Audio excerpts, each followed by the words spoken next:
يا ترى النادي الاهلي جاب الفلوس اللي عنده دي ازاي وبيصرف كل الاموال دي وبيجيب مدرب بالملايين دي وبيجيب لعيبه بالملايين دي؟ السؤال ده هتلاقيه موجود في دماغ كل مشجع، وخاصه هنا مشجع المنافس. وانا النهارده جاي ارد عليك بطريقه بسيطه وطريقه علميه شويه. بص يا عمي، افترض ان انا عندي شركه وصاحبي برضو عنده شركه، بس انا شركتي كبرت وحققت نجاحات وبقت متشافه وبتخرج كتير وبقى العالم كله يعرفها. لكن شركه صاحبي لا، ميته، ما فيهاش اي دخل، ما فيهاش حتى موظفين. طبعا الاداره بتاعتها فاسده، مش عارفه تعمل اي حاجه، او بمعنى صح شركته بقت فاشله. فدلوقتي انت كشخص معاك فلوس، لما تيجي تستثمر هتستثمر فين؟ هتستثمر في شركه ناجحه تخليك انت ناجح ومتشاف والناس كلها عارفاك، ولا هترمي فلوسك مع هنا شركه فاشله مش متشافه، اداريا اصلا بايظه ومبقتش موجوده على الساحه؟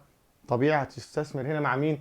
مع الشخص الناجح، مع الشركه الناجحه. ليه؟ لان انت محتاج تكبر، محتاج تتشاف، لان الشركه دي بتخرج مؤتمرات كتير، بتقدر هنا تتشاف للعالم كله. فطبيعي انا هجبرك ان انت تيجي تستثمر معايا، مش هتروح طبعا للشركه المنافسه. وده بالطبع اللي بيحصل مع النادي الاهلي. فليه بقى النادي الاهلي ناجح؟ عشان هنا المستثمرين بيجوا للنادي الاهلي، عشان النادي الاهلي متشاف، النادي الاهلي كله يعرفه. فطبيعي لما تيجي تجيب فلوسك هتجيبها لنا. ليه؟ عشان اعمل لك اعلان، هعمل لك بروباجندا كويسه، اخليك متشاف في العالم كله مش في الشرق الاوسط بس. فطبيعي بقى انت كشخص معاك فلوس، لما تيجي تستثمر هترمي فلوسك فين؟ في شركه ناجحه ولا شركه فاشله؟ هسيبك انت ترد على السؤال ده.